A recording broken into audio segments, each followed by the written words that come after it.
Hello everyone.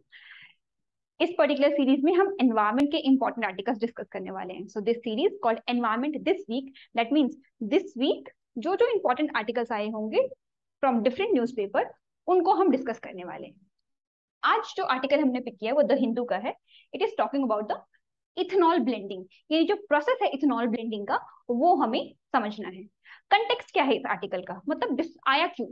तो यहाँ पे हम दो कंटेक्स्ट ले सकते हैं। पहली चीज कि इस इंडिपेंडेंस डे के मौके पर प्रधानमंत्री नरेंद्र मोदी ने ही लाल किले से जब वो भाषण दे रहे थे, तो उन्होंने अपलॉड किया पूरी कंट्री को कि हमने ऑलरेडी 10% इथेनॉल ब्लेंडिंग अचीव कर लिया है।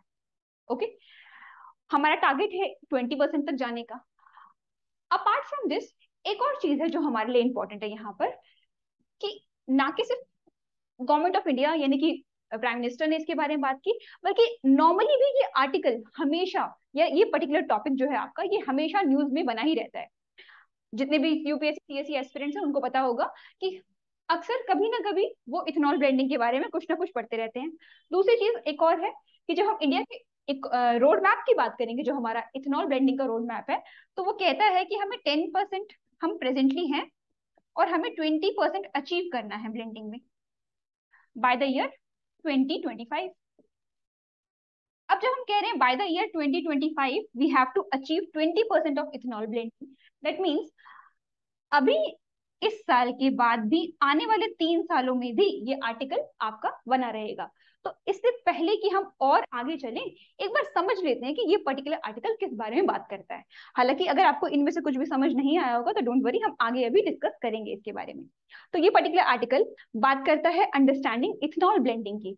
तो उसका प्रोसेस क्या होता है, डिफरेंट जनरेशन क्या है इथेनॉल की, इसके अलावा डिफरेंट कंसर्न्स क्या है जो गवर्नमेंट के सामने हैं इथेनॉल ब्लेंडिंग को आगे और बढ़ाने के लिए, इसके बारे में हम बात करेंगे। So apart from Hindu, different newspaper ने भी ये आर्टिकल कवर किया है। बिजनेस स्टैंडर्ड, मिंट और इंडियन एक्सप्रेस ने भी इस आर्टिकल को कवर किया है, और आगे भी आप देखेंगे कि ये आर्टिकल आता ही रहेगा। तो एक बार इस प्रोसेस को पूरा समझने की कोशिश करते हैं।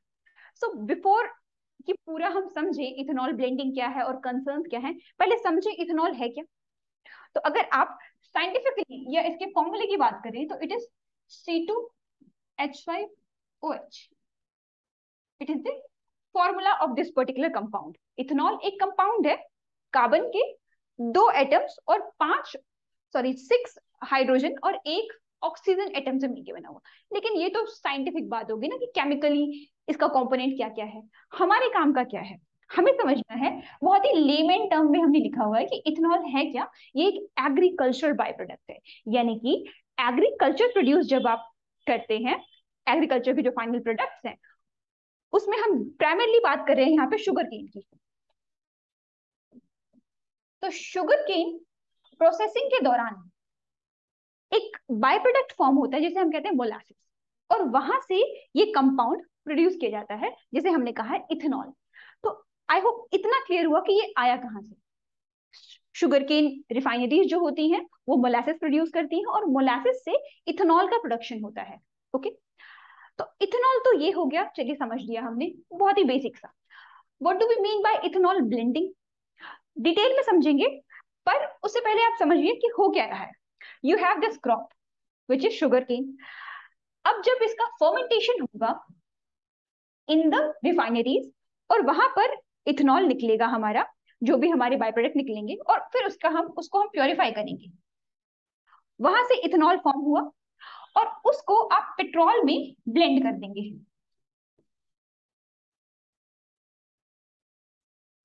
और फिर आपका फाइनल फ्यूल बनेगा जिसे आप फ्यूल स्टेशन पे एक्सट्रैक्ट कर रहे हैं। Still might be looking slightly complex. Okay, तो इसको और डिटेल में बढ़ेंगे, पर उससे पहले समझते हैं कि इसके बेनिफिट्स क्या है, क्यों इतना इथेनॉल ब्लेंडिंग हमें करना है, जरूरत क्या है इथेनॉल ब्लेंडिंग की, और इथेनॉल ब्लेंडिंग का मतलब क्या है। हालांकि आगे ये कवर है, बट स्टिल मैं आपको थोड़ा सा बता देती हूँ कि जो भी फ्यूल आप अपनी जो भी आप अपने टू व्हीलर्स या फिर कार्स में डाल रहे हैं, यानी कि जो भी पेट्रोल आप अपनी गाड़ी में यूज करते हैं, उस पेट्रोल के कंपोनेंट में से 10% कंपोनेंट इथेनॉल का होता है एट प्रेजेंट। ओके, तो एट प्रेजेंट 10% कॉम्पोनेंट आपके टोटल फ्यूल में से क्या होता है, इट इज इथेनॉल। तो जरूरत क्या है इथेनॉल की, पेट्रोल पे गाड़ी अच्छी चल तो रही थी, तो सडनली हमें क्या लगा कि इथेनॉल भी ब्लेंड करना चाहिए, जरूर इसका कुछ ना कुछ फायदा तो होता होगा। तो सबसे पहला फायदा तो इसका ये है कि इथेनॉल कंप्लीटली बर्न हो जाता है। दैट मीन्स इसके पीछे कोई भी रेसिड्यू नहीं बचता, लाइक कार्बन डाइऑक्साइड। ओके, तो कार्बन डाइऑक्साइड जैसी गैस ये प्रोड्यूस नहीं करता जब ये बर्न होता है। तो वो एक इंपॉर्टेंट एस्पेक्ट है जिसकी वजह से हम पेट्रोल में इथेनॉल की ब्लेंडिंग करते हैं। ओके, तो इथेनॉल ब्लेंडिंग क्या होता है ये आई होप थोड़ा सा आपको समझ आया होगा। नाउ अब कर क्यों रहे हैं, रीजन क्या है। एक रीजन तो ठीक है, हमने समझ लिया कि कार्बन डाइऑक्साइड का प्रोडक्शन नहीं हो रहा। अपार्ट फ्रॉम दिस हमें पता है कि इंडिया ऑलमोस्ट 80 टू 85% डिपेंडेंट है ऑयल इंपोर्ट्स पे, यानी कि हमारी एनर्जी सिक्योरिटी।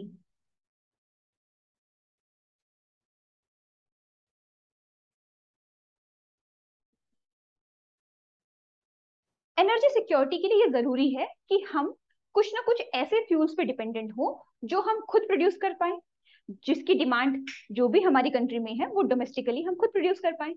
तो उसमें से मान लीजिए कि अगर हम इतना डिपेंडेंट हैं, या एक्चुअली में इतना डिपेंडेंट है, तो यानी कि बहुत ज्यादा फॉरेन एक्सचेंज हम खर्च करते होंगे हर साल, ऑलमोस्ट इतना ऑयल इंपोर्ट करने के लिए।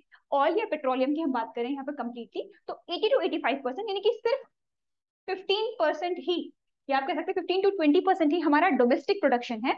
बाकी 80 to 85% जो भी हमारी एनर्जी डिमांड्स है वो फुलफिल कौन करती है, बाकी कंट्री। ओके, तो यहाँ पर हम इसको कम करना चाहते हैं। बहुत सिग्निफिकेंटली कम नहीं कर सकते लेकिन स्टिल जितना कम कर सकते हैं हम उसे करना चाहते हैं। उससे होगा क्या, उससे हम सेव कर पाएंगे फॉरेन एक्सचेंज, क्योंकि अगर हम इंपोर्ट कर रहे हैं तो हमें बदले में पैसे तो देने पड़ेंगे ना, तो उसे हमें सेव करना है। तो सेकेंड रीजन ये है। अपार्ट फ्रॉम दिस हमें पता है कि गवर्नमेंट ने रिसेंटली, या फिर आप कह सकते हैं थोड़ा टाइम पहले, एक नई स्कीम या फिर एक नई पॉलिसी उन्होंने लॉन्च की। उस पॉलिसी में वो क्या करना चाहते हैं, फार्मर्स की इनकम इंक्रीज करना चाहते हैं, विच जो हम नॉर्मली टर्म में कहते हैं doubling the farmers income by this year itself, by 2022। 2015 के लेवल पर जो इनकम थी फार्मर्स की उसको इंक्रीज करके हम 1.5 टाइम एटलीस्ट करना चाहते हैं बाय दिस ईयर 2022 में। अब वो होगा कैसे, farmers already agricultural crops produce कर रहे हैं, उनकी जो डिमांड है वो मार्केट में है। जैसे फॉर एग्जांपल वीट की, राइस की, शुगर केन की as a food crop market में ऑलरेडी डिमांड है। लेकिन मान लीजिए कि अगर इथेनॉल जो है हमारा वो भी, या इथेनॉल जो है उसकी भी डिमांड मार्केट में बढ़ जाती है, तो क्या होगा, फार्मर्स शुगर केन और ज्यादा प्रोड्यूस करेंगे। उसके अलावा भी बाकी क्रॉप्स जिनसे हम इथेनॉल प्रोड्यूस कर सकते हैं उनका भी प्रोडक्शन बढ़ जाएगा। तो अगर उनका भी प्रोडक्शन बढ़ेगा तो farmers will be able to sell more raw material and they will be able to gain more income. तो हमारा ये टारगेट भी पूरा होगा। इसके अलावा इथेनॉल ब्लेंडिंग कर रहे हैं, शुरू में मैंने आपको बताया कि ये कंप्लीटली बर्न हो जाता है, यानी कि कार्बन डाइऑक्साइड का प्रोडक्शन बहुत ही कम होता है, यानी एनवायरमेंट के लिए भी बेनिफिशियल है। एनवायरमेंट के लिए अगर कोई चीज बेनिफिशियल है मतलब एडिशनल कार्बन डाइऑक्साइड ये ऐड नहीं कर रही है। एट द सेम टाइम जो 10% आपने ऐड किया है ना पेट्रोल की जगह पे इसे, तो पेट्रोल जितना प्रोड्यूस कर रही थी कार्बन डाइऑक्साइड वो बच गया। और अभी जो रिसेंट समिट हुआ था COP26 in the glass globe, वहां पे prime minister Narendra Modi said कि हम 2070 तक नेट जीरो एमिटिंग कंट्री बन जाएंगे। तो नेट जीरो का टारगेट अचीव करने के लिए भी इथेनॉल ब्लेंडिंग हमें हेल्प करेगा। ओके, तो ये हमने कुछ बेनिफिट्स समझे कि क्या होते हैं। अब समझते हैं कि ये पर्टिकुलर आर्टिकल न्यूज में रहा क्यों। तो अभी प्राइम मिनिस्टर ने अनाउंस किया था कि इंडिया ने अचीव कर लिया है 10% इथेनॉल ब्लेंडिंग।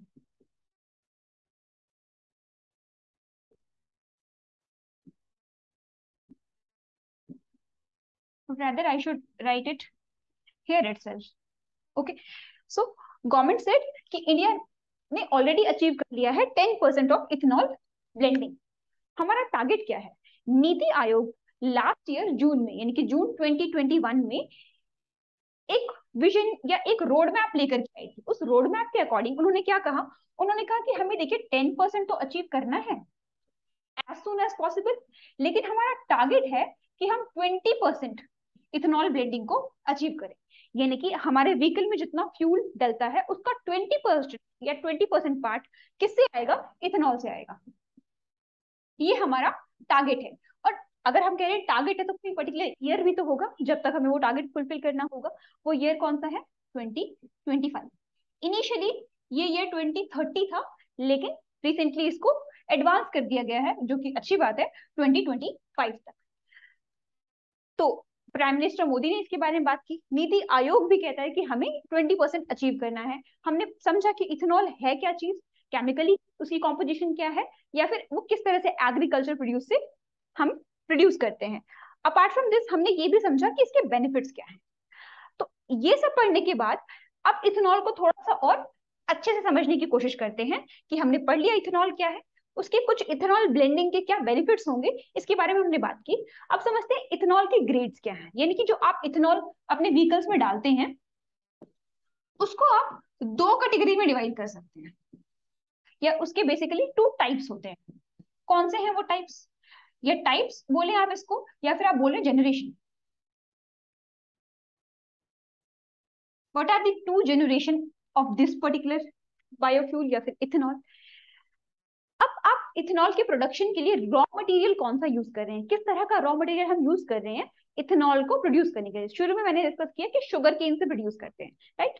तो किस तरह का रॉ मटेरियल हम यूज कर रहे हैं उसके बेसिस पे हमने कैटेगराइज कर दिया इथेनॉल को into two parts, that is first generation ethanol and the second generation ethanol. समझना बहुत ईजी है, सब कुछ याद नहीं रखना, सिंपल सी बात याद रखनी है कि मोस्टली इथेनॉल प्रोडक्शन के लिए शुगर केन को यूज करते हैं। ओके, तो अगर आप शुगर केन को यूज करें तो एक बार मैं बता रही थी आपको कि शुगर केन को यूज करते हैं और उससे बनता है मोलासिस, और मोलासिस से हम प्रोड्यूस करते हैं इथेनॉल।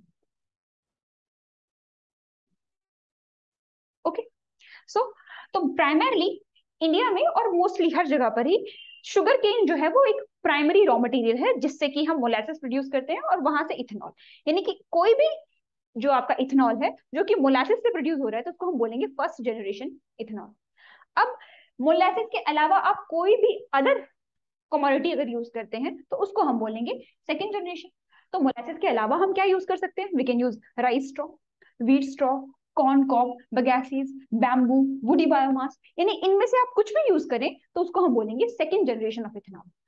अब ये सब ठीक है, पर इसका बेस कहाँ से आया या फाउंडेशन क्या है। तो 2018 में गवर्नमेंट ऑफ इंडिया एक पॉलिसी लेकर आई थी जिसे हम कहते हैं नेशनल बायोफ्यूल पॉलिसी। तो नेशनल बायोफ्यूल पॉलिसी 2018 ये बात करती है about different categories of biofuel. ये कहती है कि किस तरह से इंडिया इंपोर्ट्स पे डिपेंडेंट है। इंडिया एनर्जी के लिए, अपनी एनर्जी रिक्वायरमेंट के लिए 80 to 85% इंपोर्ट्स पे डिपेंडेंट है। इसीलिए ये जरूरी है कि हम अपनी इंपोर्ट डिपेंडेंस को कम करें और गवर्नमेंट ऑफ इंडिया क्या करे, वो ज्यादा एनकरेजमेंट दे डिफरेंट फार्मर्स को ताकि वो बायोफ्यूल का प्रोडक्शन करें। ओके, तो व्हाट आर बायोफ्यूल्स। अब यहां से हमें समझना है कि बायोफ्यूल है क्या। नाम से ही क्लियर है, जब भी आप किसी भी नाम के आगे बायो लगा देखते हैं तो आपको पता चल जाता है कि ये लिविंग ऑर्गेनिज्म से रिलेटेड है। जब भी हम लिविंग ऑर्गेनिज्म की बात कर रहे हैं तो ये हो सकते हैं इधर प्लांट या फिर बाकी कोई ऑर्गेनिज्म, बेसिकली एनिमल्स की हम बात कर रहे हैं, ठीक है। और यहाँ पे एनिमल्स में हम बड़े नहीं बल्कि माइक्रो ऑर्गेनिजम्स की बात कर रहे हैं।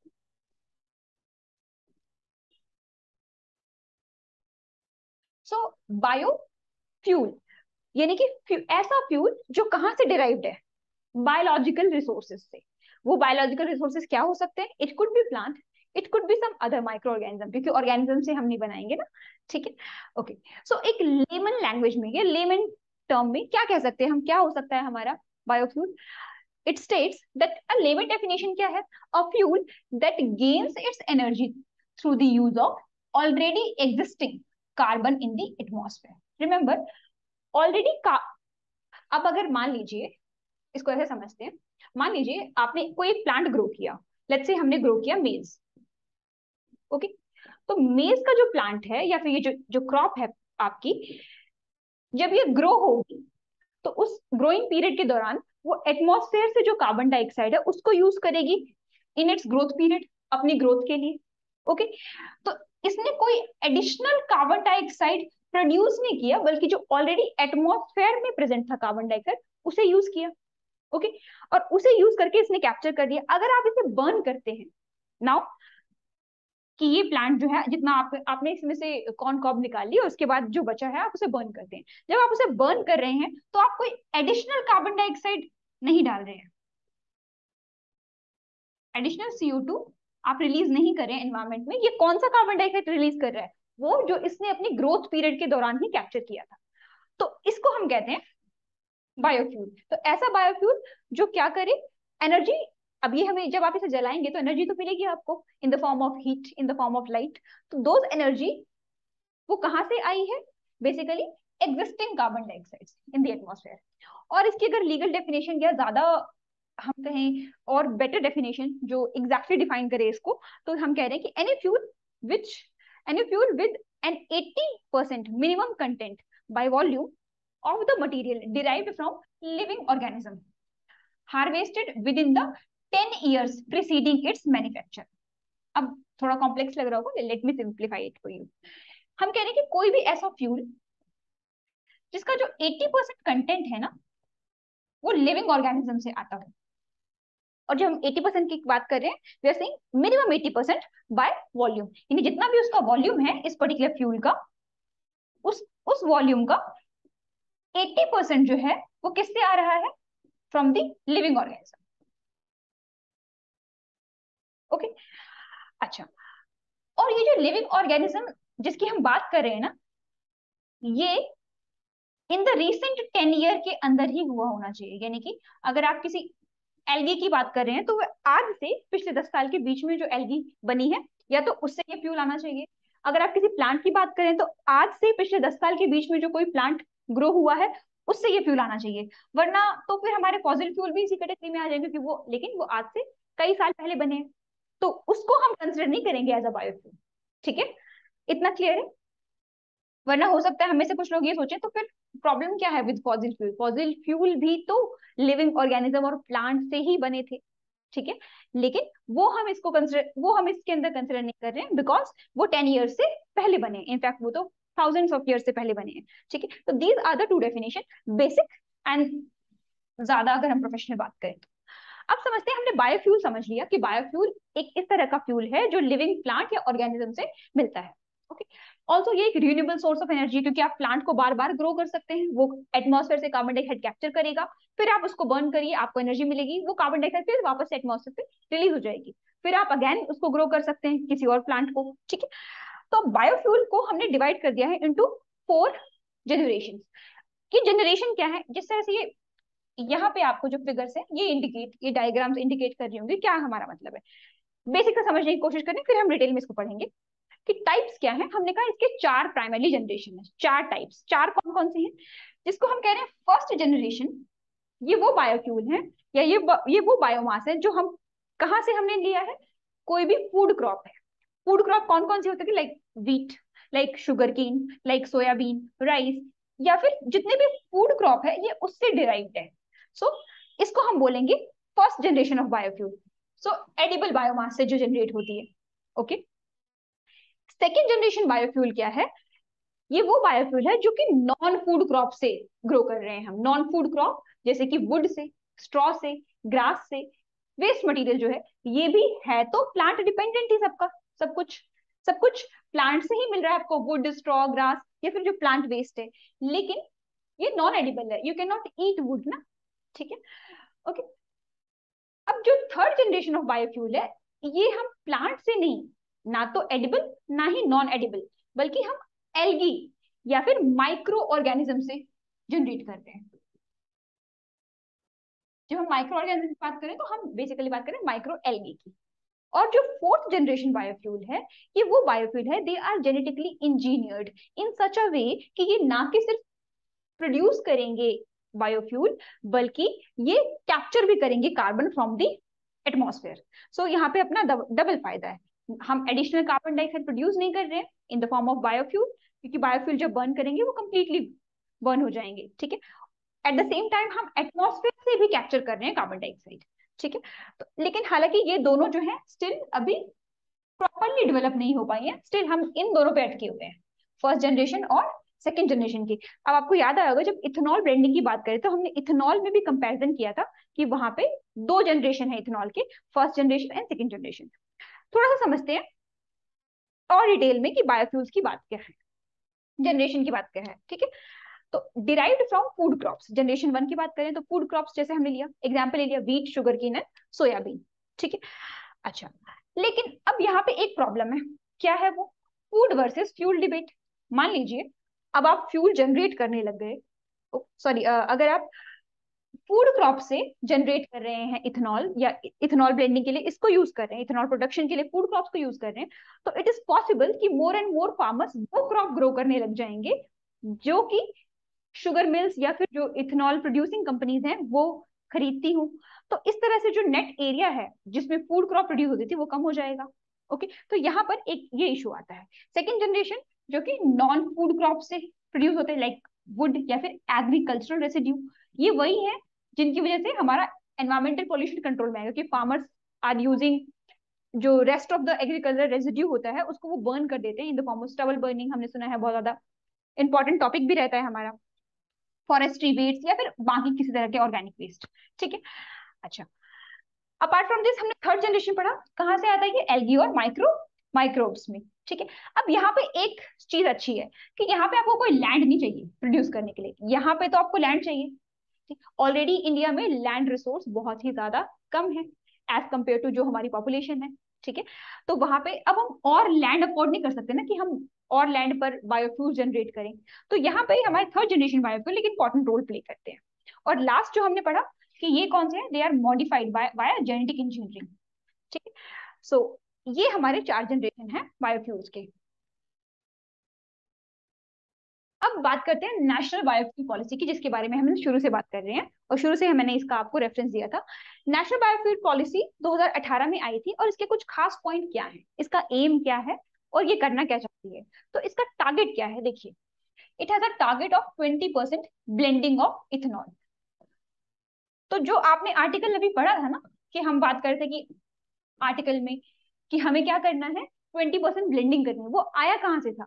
ना कि सिर्फ इसलिए क्योंकि प्राइम मिनिस्टर ने कहा था कि हमने 10% अचीव कर दिया है, लेकिन 2018 से ही इंडिया की ये पॉलिसी रही है कि हमें जो पेट्रोल है उसमें 20% ब्लेंडिंग करनी है इथेनॉल की, और जो बायोडीजल है उसमें 5% ब्लेंडिंग करनी है इथेनॉल की। बट ये टारगेट अभी रिसेंटली हमने चेंज कर दिए हैं, नॉट 2030 बट 2025।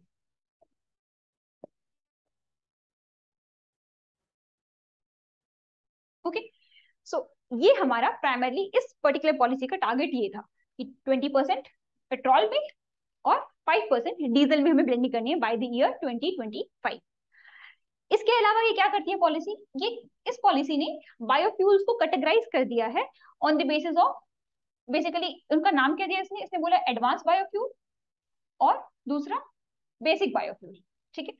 और लास्ट ये बायो सीएनजी की भी बात करती है। तो बेसिकली एडवांस बायोफ्यूल और basic biofuel. So with the thrust on advance biofuel the policy indicates a bio. तो ये फंडिंग की बात की कितना फंडिंग ये देंगे, हालांकि हमें जो याद रखने वाली बात है ये मेन इसका एम क्या है, दूसरा कि ये पॉलिसी क्या करती है, कैटेगराइज करती है बायोफ्यूल्स को इनटू बेसिक बायोफ्यूल जिसकी हम बात कर रहे हैं फर्स्ट जनरेशन वाली, ठीक है, और दूसरे हैं हमारे एडवांस बायोफ्यूल, ये कौन से हैं, सेकंड जनरेशन वाली, और जो एलगी बेस्ड बायोफ्यूल है जो कि थर्ड जनरेशन वाली। तो इसने कैटेगराइज किया है into 3 different parts. Apart from this government ये भी कहती है इस पॉलिसी के अंदर कि हम और ज्यादा एनकरेज करेंगे फार्मर्स को कि वो और ज्यादा प्रोड्यूस करें बाकी एग्रीकल्चरल क्रॉप्स जहां से आप बायोफ्यूल को प्रोड्यूस कर सकते हैं। इसके अलावा अब इतना सब कुछ करने के लिए एक नेशनल लेवल एजेंसी हो, कुछ ऐसी या फिर कोई ऐसी एजेंसी हो जो सपोर्ट कर पाए इतने सारे काम को, तो उसके लिए उन्होंने बोला है कि हम एक नेशनल बायोफ्यूल कोऑर्डिनेशन कमिटी भी स्टैब्लिश करेंगे which is under ministry of petroleum and natural gas, ठीक है, जो कि वर्क करेगी इन सब चीजों के ऊपर। और जब भी हम कोई नई चीज लाते तो रिसर्च डेवलपमेंट तो करते ही हैं हर चीज में, ठीक है। तो और इसके अलावा हम क्या करें, रिसर्च और डेवलपमेंट करेंगे, ठीक है, जिससे कि हम बायोफ्यूल को जनरेशन में और ज्यादा अच्छे से टेक्निक को यूटिलाइज कर पाए और न्यू टेक्निक्स भी डेवलप करेंगे। ठीक है। अच्छा, उससे पहले एक और चीज है हमारी कि गवर्नमेंट क्या चाहती है कि हम बायोडीजल प्रोडक्शन के लिए क्या यूज करें, एडिबल ऑयल सीड्स। वो ऑयल सीड्स जिसको हम खा सकते हैं, एडिबल मतलब वही होता है ना। ठीक है। एंड यूज्ड कुकिंग ऑयल, आपको पता होगा जब भी आप स्ट्रीट फूड खाने जाते होंगे तो आपने ध्यान दिया होगा कि वो एक ही ऑयल को बार बार यूज करते हैं, जो कि हमारी हेल्थ के लिए ठीक नहीं है। तो उस ऑयल को गवर्नमेंट एम करती है कि उसको यूज किया जाए for the production of biofuel. ठीक है। तो ऐसा ऑयल जो बार बार यूज हो रहा है उसको हम यूज करें for the production of biofuel. Apart from this हम क्या करेंगे, हम कह रहे हैं कि बायोडीजल प्रोडक्शन के लिए भी हम एडिबल ऑयल सीड को यूज करेंगे। जब हम ऑयल सीड पढ़ेंगे, इनफैक्ट ऑयल सीड्स में जब भी आप बात करते हैं तो आप उसमें कहते हैं कि गवर्नमेंट ने बायोफ्यूल पॉलिसी जब से इंप्लीमेंट करनी शुरू करी है तब से इसका प्रोडक्शन भी कंप्लीटली, थोड़ा सा सिग्निफिकेंटली तो नहीं बट कुछ हद तक बढ़ गया है। ठीक है। और एक रिपोजिटरी तैयार करने वाले हैं, national biomass repository bye conducting appraisal of biomass across the country, जिसमें हमने पता करेंगे कौन कौन से बायोफ्यूल्स अवेलेबल हैं और कितना कितना है, क्या क्या चीजें हैं। तो ये बेसिकली इस बायोफ्यूल पॉलिसी के कुछ एक इंपॉर्टेंट पॉइंट्स हैं, जिसमें सबसे इंपॉर्टेंट क्या है कि हमारा एम क्या है, हम अचीव क्या करना चाहते हैं इस पॉलिसी की हेल्प से। हम अचीव करना चाहते हैं कि 20% ब्लेंडिंग कर पाए इथेनॉल इन द पेट्रोल और 5% इन द डीजल। उसके अलावा हमने क्या किया है, हमने कैटेगराइज कर दिया है बायोफ्यूल को into first, second and third generation. Apart from this हम रिसर्च एंड डेवलपमेंट में काम करें, एक नेशनल लेवल पे हमने एक कमेटी सेटअप कर दी है जो इसके ऊपर ध्यान देगी। और दूसरा, बायोडीजल की प्रोडक्शन के लिए एडिबल ऑयल को हम यूज करने वाले हैं। ठीक है। आगे बढ़ नाउ, अब बेनिफिट्स क्या होंगे इस बायोफ्यूल पॉलिसी के। इंप्लीमेंट तो कर दें, ठीक है, अच्छा है, 20% ब्लेंडिंग होगी, पर अपार्ट फ्रॉम दैट क्या कोई और भी बेनिफिट है। तो गवर्नमेंट ने क्या कहा, देखिए, एडिशनल इनकम टू फार्मर्स, यानी कि फार्मर्स को और ज्यादा इनकम मिलेगी। क्यों मिलेगी, हम डिस्कस कर चुके हैं, क्योंकि वो और ज्यादा फूड क्रॉप्स ग्रो करेंगे। उन फूड क्रॉप्स को जो शुगर मिल्स हैं या फिर जो डिफरेंट कंपनीज हैं जो इथेनॉल प्रोडक्शन में के लिए रिस्पॉन्सिबल होंगी, वो प्रोक्योर करेंगी, वो यूज करेंगी, और इस तरह से फार्मर्स की इनकम बढ़ेगी। इंपोर्ट डिपेंडेंसी जो है क्रूड के ऊपर वो कम होगी। इनफैक्ट टारगेट तो ये कहता है कि ऑलमोस्ट पर ईयर हम $4 बिलियन बचा पाएंगे। तो एनुअली हम $4 बिलियन सेव कर पाएंगे अगर हम इस पॉलिसी को प्रॉपरली इंप्लीमेंट करें तो। ठीक है। एनवायरमेंट क्लीन होगा, एनवायरमेंट क्लीन होगा इन टू वेज। पहला तो ऑब्वियसली हम पेट्रोल की जगह पर 20% क्या यूज करने वाले हैं, बायोफ्यूल। और दूसरा रीजन क्या होगा, क्योंकि जो रेसिड्यूल क्रॉप्स हैं, जो एग्रीकल्चर रेसिड्यू है, उसको यूज करेगी government for the production of biofuel. उससे होगा क्या, जो स्टबल बर्निंग का केस होता था वो काफी हद तक कम हो जाएगा और फार्मर्स को एक एडिशनल इनकम भी मिलेगी। हेल्थ बेनिफिट्स तो मिलेंगे ही through encouraging utilization of used cooking oils, क्योंकि यूज्ड कुकिंग ऑयल्स को अगर गवर्नमेंट बायोफ्यूल पॉलिसी के से रिलेट कर पाए और उससे इंटीग्रेट कर पाए, तो क्या होगा, जो भी आपके स्ट्रीट सेलर्स हैं या जो बाकी जगह पर जो हम यूज करते हैं edible oil again and again, उसका यूटिलाइजेशन कम हो जाएगा। They will start using the fresh oils, और जो यूज्ड ऑयल है उसको यूज करेंगे as for the production of biofuels. Apart from this, waste to wealth. Why waste, क्योंकि जो भी एग्रीकल्चरल वेस्ट है उसको यूटिलाइज करेंगे हम for the production of biofuel. अच्छा, ऑल्सो म्युनिसिपल सॉलिड वेस्ट भी यूटिलाइज कर सकते हैं, जो भी हमारे एग्रीकल्चर वेस्ट है या फिर जो भी हमारे जिनको हम कहते हैं, okay, I'm unable to recollect the particular term, but any waste which is related to plant or animal residue. Okay. Apart from this, infrastructure में भी इन्वेस्टमेंट होगा इन द रूरल एरियाज। क्यों, क्योंकि वहां पर भी 2G बायो रिफाइनरीज सेटअप होंगे, क्योंकि एग्रीकल्चर प्रोड्यूस तो रूरल एरिया ही करेंगे ना, एग्रीकल्चर प्रोडक्ट तो वहीं से मिलेगा। तो उस एरिया और उसके आसपास में ही इथेनॉल ब्लेंडिंग प्लांट लगेगा, उस एरिया उसके आसपास में इथेनॉल जनरेशन प्लांट लगेगा। तो वहां पर क्या होगा, इन्वेस्टमेंट होगा, जहां पर रोड्स और बाकी टेक्निक्स नहीं अवेलेबल होंगी, जो बाकी इंफ्रास्ट्रक्चर अवेलेबल नहीं होंगे, with the help of this policy वो भी कहीं ना कहीं शुरू हो जाएगा।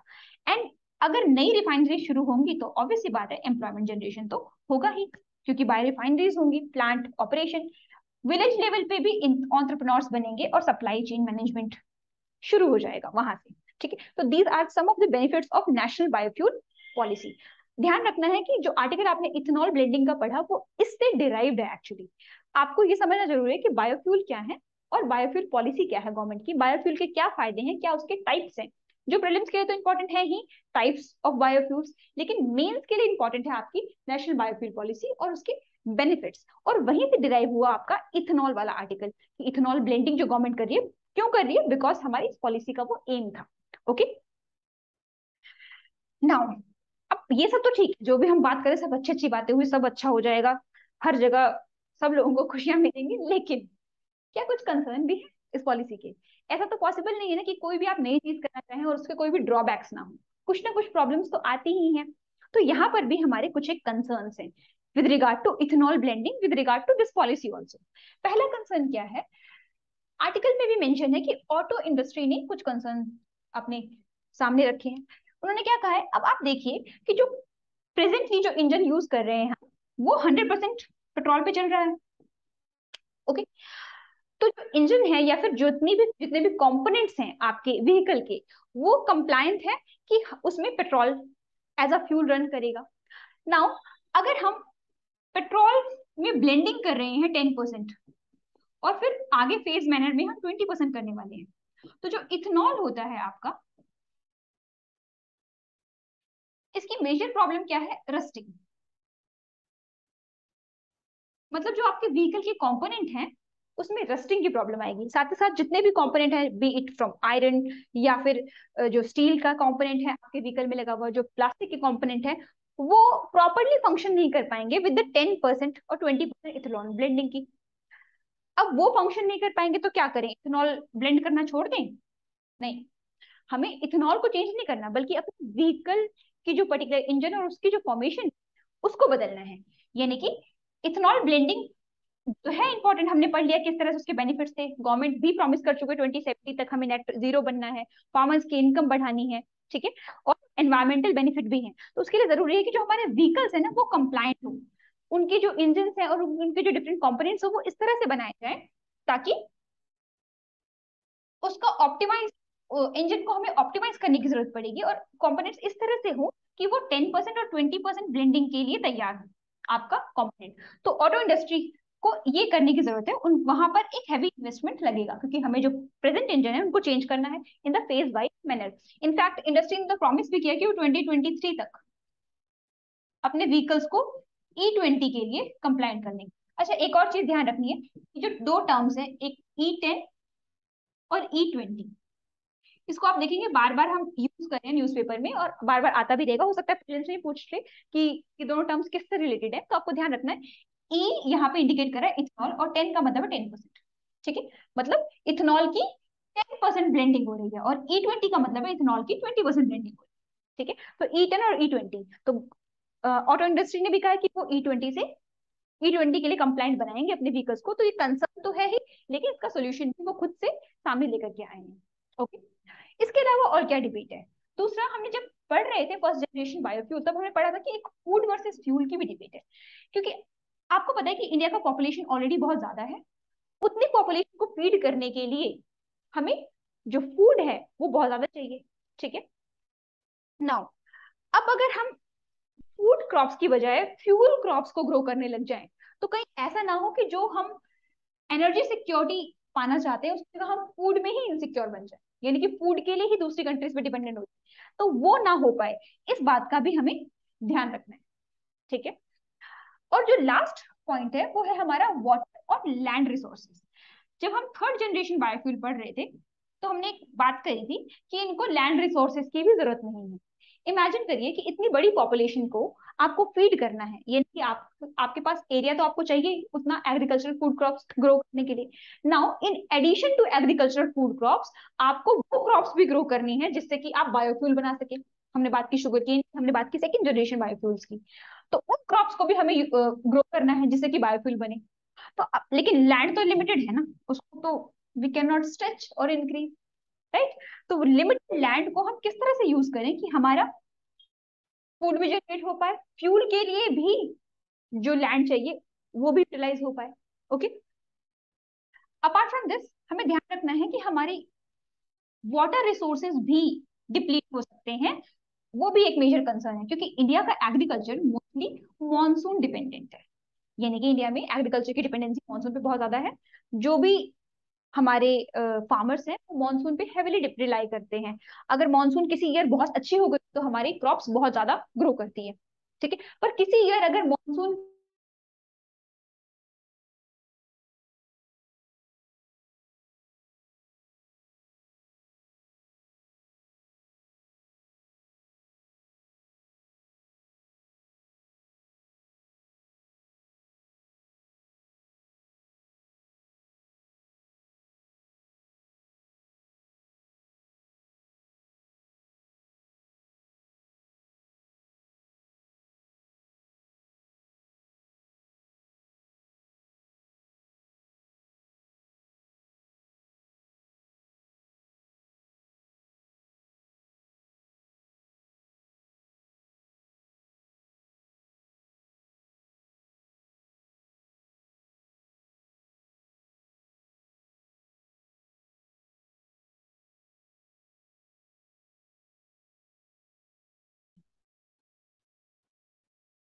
हम वाटर की बात कर रहे थे कि किस तरह से वाटर के केस में भी इंडिया वल्नरेबल है, या फिर इसके केस में भी कंसर्न्स हैं। हमारे क्या कंसर्न्स है? स्पेशली आर्टिकल टॉक्स अबाउट एक पर्टिकुलर डेटा की। आर्टिकल क्या कहता है कि आप देखिए, आपको 1000 किलोग्राम अगर आपके पास शुगर केन है तो उससे ऑलमोस्ट हम 70 किलोग्राम, सॉरी नॉट 70, यस, 1000 अगर किलोग्राम शुगर केन है तो उससे 100 किलोग्राम शुगर हम प्रोड्यूस करते हैं। ओके, तो ऑलमोस्ट कितना, 1/10 इतना शुगर हम प्रोड्यूस कर रहे हैं। और इससे भी ऑलमोस्ट 70 लीटर्स ऑफ इथेनॉल बनेगा। तो इसके बाद जब आप कंपैरेटिव एनालिसिस करते हैं इसका, तो आपको पता चलता है कि ऑलमोस्ट 1 लीटर इथेनॉल प्रोड्यूस करने के लिए हमें 2860 लीटर्स वाटर चाहिए। यानी कि अगर 1 लीटर इथेनॉल प्रोड्यूस कर रहे हैं उसके लिए हम लगभग 3000 लीटर पानी यूज कर रहे हैं। तो इंडिया ने अगर इस तरह की intensive crop, water intensive crop like sugarcane से इथेनॉल प्रोड्यूस करना शुरू किया, तो क्या होगा? जो रिसोर्सेज हम बचाने की कोशिश कर रहे हैं वहां पे हम वाटर रिसोर्सेज को डिप्लीट करना शुरू कर देंगे। तो एक ये कंसर्न भी है इसके रिगार्डिंग। यही रीजन है कि गवर्नमेंट ऑफ इंडिया जो है वो सेकेंड जनरेशन बायोफ्यूल पे ज्यादा फोकस कर रही है। सेकेंड जनरेशन बायोफ्यूल में वेस्ट आते हैं, म्यूनिसिपल वेस्ट, जिनसे आप बायोफ्यूल प्रोड्यूस करेंगे या इथेनॉल आप प्रोड्यूस करेंगे। तो बाकी नॉन फूड क्रॉप्स जो है हमारी, जिसमें कि शुगर केन नहीं है, ठीक है। तो ये हमें ध्यान रखना है कि हालांकि हम प्रोड्यूस करना चाहते हैं बायोफ्यूल, लेकिन इन कंसर्न्स को भी हमें याद रखना है। ओके, नेशनल बायोफ्यूल पॉलिसी भी इन सब चीजों के बारे में बात करती है। तो इन दी एंड आपने देखा कि ये पर्टिकुलर आर्टिकल जो था ये हमारा प्रीलिम्स और मेंस दोनों के लिए इंपॉर्टेंट था। प्रीलिम्स के कंटेक्स्ट में हमने समझा इथेनॉल ब्लेंडिंग क्या है, इथेनॉल क्या है। इथेनॉल, अच्छा एक चीज और ध्यान रखिएगा, इथेनॉल और पेट्रोल की अगर हम बात करें तो इथेनॉल जो है वो उतना एफिशिएंट नहीं है एज कम्पेयर टू पेट्रोल। मतलब पेट्रोल की कैलोरीफिक वैल्यू ज्यादा होती है। मतलब आप अगर same amount of petrol burn करेंगे और same amount of ethanol burn करेंगे तो पेट्रोल में ज्यादा एनर्जी प्रोड्यूस होगी एज कम्पेयर टू इथेनॉल। लेकिन फिर भी इथेनॉल ज्यादा बेहतर फ्यूल है बिकॉज यहाँ पे कार्बन डाइऑक्साइड का प्रोडक्शन नहीं हो रहा है, लेकिन नाइट्रोजन और नाइट्रोजन के ऑक्साइड का प्रोडक्शन तो हो रहा है, ठीक है। सो ये कुछ हमने पॉइंट्स डिस्कस किए जिसमें कि आपने समझा कि प्रिलिम्स पर्सपेक्टिव से क्या इंपॉर्टेंट है, इथेनॉल को समझना, इथेनॉल ब्लेंडिंग को समझना, इथेनॉल की डिफरेंट जो जनरेशन है फर्स्ट और सेकंड हमने उसको समझा, बायोफ्यूल्स क्या होते हैं हमने उनके बारे में पढ़ाई करी, और हमने क्या समझा, बायोफ्यूल्स की डिफरेंट जनरेशन क्या है। मेंस के पर्सपेक्टिव से हमने समझा कि इस इथेनॉल ब्लेंडिंग का इंपॉर्टेंस क्या है, इसकी इम्प्लीकेशंस क्या है। अपार्ट फ्रॉम दिस हमने इस आर्टिकल को इससे भी रिलेट किया नेशनल बायोफ्यूल पॉलिसी से, क्योंकि मेनली वहीं से ये आर्टिकल डिराइव्ड होता है, नेशनल बायोफ्यूल पॉलिसी, उसी के अकॉर्डिंग ही तो ये सारा प्रोग्राम चल रहा है इथेनॉल ब्लेंडिंग का, ठीक है। सो वो हमारे मेंस के लिए इंपॉर्टेंट हो जाता है। तो ये पर्टिकुलर आर्टिकल हमने कंप्लीटली कवर करने की कोशिश करी है। इसके अलावा एक माइन्यूट सा फैक्टर आप याद रखिएगा कि हम अचीव तो करना चाह रहे हैं 20% ब्लेंडिंग, पर क्या हम अकेले ही हैं दुनिया में जो चल पड़े हैं 20% ब्लेंडिंग करने के लिए? क्या कोई और भी है? तो हाँ, आर्टिकल्स बताता है हमें कि countries like United states of America, countries like Canada, also Brazil, China, ये सब भी इथेनॉल ब्लेंडिंग की तरफ काम कर रहे हैं। लेकिन अगर हम कंपैरिजन की बात करें तो देखिए, जो ब्राजील है, इसने एक लॉ बनाया और उस लॉ के अंदर इन्होंने ऐसा कंपल्सरी कर दिया कि आपको 18 टू नियरली 27% ब्लेंडिंग तो करनी ही पड़ेगी अपने पेट्रोल में इथेनॉल की। ठीक है, तो देखिए, एक ऐसी कंट्री जो ब्रिक्स का पार्ट है, यानी ये भी एक तरह की काइंड ऑफ डेवलपिंग कंट्री है, तो अगर ये कर सकते हैं तो इट इज पॉसिबल कि इंडिया भी करे। ओके, और in the year 2021 they have also achieved this 27% blending, approximately it's 26.5, so 27% blending they have achieved. So हम भी कर सकते हैं, इससे हमें एक encouragement मिलता है। ओके, सो ये चीज भी हमें एक ध्यान में रखने वाली बात है। ठीक है, तो ब्राजील का हमने एग्जाम्पल लिया, जब भी हम मेंस आंसर राइटिंग करेंगे तो उसमें हम ये एग्जाम्पल दे सकते हैं। ऑल्सो इससे एक और चीज क्लियर है, आप देख रहे हैं इन्होंने 27% किया, यानी कि हमारा अभी टारगेट सिर्फ 20% है, लेकिन आगे हम इसको जरूर इंक्रीज करेंगे। क्यों इंक्रीज करेंगे? क्योंकि बाकी कंट्रीज भी इंक्रीज कर रही हैं, तो यानी कि ये टॉपिक आने वाले भी कई सालों तक न्यूज में बना रहेगा। ठीक है, तो इस तरह के और भी लेक्चर्स अपलोड किए गए हैं करंट अफेयर सीरीज में, तो आपको अगर ये अच्छा लगा हो तो आप उन्हें भी देख सकते हैं। Different articles have also been covered by Rohit sir and Mishika ma'am. Okay, so thank you so much. I hope आपको ये आर्टिकल अच्छा लगा। Thank you very much.